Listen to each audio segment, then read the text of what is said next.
अस्सलाम वालेकुम and welcome to my new video. उम्मीद है आप सब खैरियत से होंगे। जी, लोगों को ऑनलाइन प्रोसेस का पता नहीं होगा।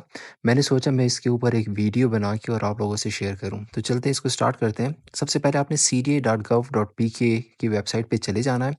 वहाँ पे आप उस वेबसाइट पे नीचे देखेंगे CDA NDHA का एक जो है फॉर्म सा बना होगा, एक टैब सा बना होगा। उस टैब पे आपने जाके क्लिक कर लेना है। उस पे क्लिक करने के बाद वो आपको एक पेज पे लैंड करेगा, जहाँ पे मारगला इनके इस्लामाबाद का फॉर्म जो है पॉपअप हो जाएगा और उसमें नीचे एक ऑप्शन दिया होगा साइन अप का। इस साइन अप के ऊपर जाके सबसे पहले तो आपने अपना अकाउंट बनाना होगा। इसी तरीके से जब आप साइन अप पे क्लिक करेंगे, तो ये आपको एक न्यू पेज के ऊपर लैंड करवा देगा और उस न्यू पेज के अंदर जाके आपने अपने जो भी उनकी रिक्वायरमेंट्स होंगी, वो इन्फॉर्मेशन आपने जाके उसमें फिल कर देनी होंगी। इस फॉर्म में जाते ही जैसे ही आप पहुँचेंगे, तो सबसे पहले यहाँ पे ये आपसे माँग रहा है फर्स्ट नेम, और फर्स्ट नेम आपका जो भी आपने वो एंटर कर देना है। आपने स्पेलिंग की मिस्टेक्स को लाज़मी देखना है कि इसमें कोई मिस्टेक ना हो। फिर लास्ट नेम के बाद नीचे फादर नेम आ जाएगा, और अगर फीमेल ख़वातीन हैं तो उनके शादीशुदा हैं तो हस्बैंड का नेम, और अगर गैर शादीशुदा हैं तो उनके फादर का नेम आ जाएगा। फिर इसके बाद आपका नेक्स्ट स्टेप होगा आपके आपके आइडेंटिटी टाइप। इसमें 3 कैटेगरीज़ हैं, एक CNIC है, एक नाइकॉब है और एक POC।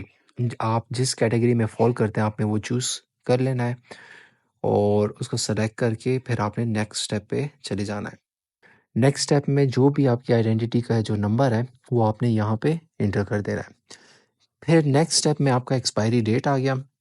एक्सपायरी डेट में आपने देखना है कि जो भी आपके कार्ड के ऊपर वहाँ पे मेंशन होगा, उसके आपने एक्सपायरी डेट दे देना है। कुछ जो बुज़ुर्ग हज़रात होते हैं, उनकी चूँकि लाइफ़ टाइम का होता है, तो उसमें आपने 1 फरवरी 2090 आपने एंटर कर देना है। फिर आपने अपना ईमेल एड्रेस डालना है, आपने स्पेलिंग्स को चेक करना है कि स्पेलिंग मिस्टेक ना हो। फिर इसके बाद नेक्स्ट स्टेप पे जेंडर आ गया, मेल या फीमेल जो भी आपने वो सेलेक्ट करना है। आपका फिर इसके बाद जो स्टेप आएगा वो मोबाइल नंबर का आएगा। आप अगर पाकिस्तान के रहायशी हैं तो आपको पाकिस्तान का नंबर आ जाएगा, और अगर आप ओवरसीज़ पाकिस्तानी हैं तो आपने जिस मुल्क से भी हैं, आपने उस कंट्री कोड को सेलेक्ट करना है और वो नंबर एंटर कर देना है।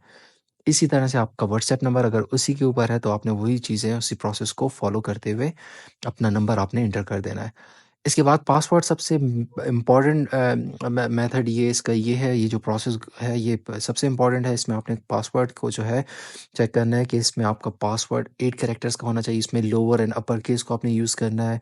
आपने स्पेशल कैरेक्टर्स, हैश और इस तरह की जो चीज़ें होती हैं, आपने उनको भी इसमें यूज़ ज़रूर करना है। तो तब जाके आपका पासवर्ड और आपका आईडी क्रिएट होगा। ये क्रिएट होने के बाद आप आ जाएँगे यहाँ पे लॉगिन में। लॉगिन में जो आपने ईमेल एड्रेस दिया होगा वो, और अपना पासवर्ड आपने अपने नोट्स में कहीं पे जाके अपने पास ऐड ज़रूर करना है, अपने पास सेव रखना है ताकि फ्यूचर के लिए आपको याद रखे। फिर इसके बाद आपने चले जाना है, लॉगिन कर लेना है। लॉगिन होने के बाद आपके पास न्यू एप्लीकेशन का एक ऑप्शन आ रहा होगा। उस न्यू एप्लीकेशन में आपने जाके फॉर्म को फिल करना होगा। उस न्यू एप्लीकेशन में जाके आपने अपना जो भी है, सबसे पहला ये आपसे पूछेगा कि आपने किस साइज़ का प्लॉट लेना है। इसमें 3 कैटेगरीज़ है, 125 स्क्वायर यार्ड, 250 और 500, यानी 5 मरले, 10 मरले और 1 कनाल। फिर इसी तरह से इसमें पेमेंट के भी 4 प्लान्स हैं। एक लंप सम कि अगर आप फुल पेमेंट करना चाहें वो भी है, फिर 1 साल का है, 2 साल और 3 साल का इंस्टॉलमेंट प्लान। फिर इसके बाद नीचे आपने सीक्रेट क्वेश्चन अपना सेलेक्ट करना है। इसमें सबसे ईज़ी जो है सबसे ऊपर वाला है, जो कि आपको याद भी रहेगा कि आप किस सिटी से ताल्लुक़ रखते हैं, उस सिटी का नाम आपने दे देना है। फिर इसके बारे में आपसे पूछेगा how did you here about this launch, तो आपने उसको सेलेक्ट करना है। फिर आपने FBR का स्टेटस, अगर आप फाइलर हैं तो फाइलर, अगर आप नॉन फाइलर हैं तो आपने नॉन फाइलर सेलेक्ट करना है। इसके बाद आपने इस टर्म्स एंड कंडीशन को एग्री कर लेना है। इस टर्म्स एंड कंडीशन के ओपन होते ही इसको एक नज़र, मेरी रिकमेंडेशन ये है कि आपने ज़रूर पढ़ना है कि इसके अंदर जो भी इसके रूल्स एंड रेगुलेशंस हैं उसको आप एक दफ़ा पढ़ लें, ताकि आपको दिल की तसल्ली हो। इसमें जो मेन नुकात होते हैं वही आपको पता होने चाहिए कि ये प्रोसेस की जो पेमेंट है, प्रोसेसिंग फ़ी नॉन रिफंडेबल है। आपका बैलेटिंग में अगर नाम निकल आता है तो आपने फिर उसकी डाउन पेमेंट जो है वो जमा करा देनी है। फिर इसके बाद आपने इसको प्रोसीड टू पेमेंट कर देना है। प्रोसीड टू पेमेंट करने के बाद आपका ये एक चालान नंबर इशू कर देगा आपको। ये इस तरह से अगर आप देख रहे होंगे, तो आपका यहाँ पे चालान फॉर्म, आप पेमेंट करने के बाद जब आएँगे तो यहाँ पर आपको बताएगा कि अगर आपने पेमेंट कर दी हुई है तो आपका रसीद आपने अटैच करनी होगी, उसको अपलोड कर देंगे।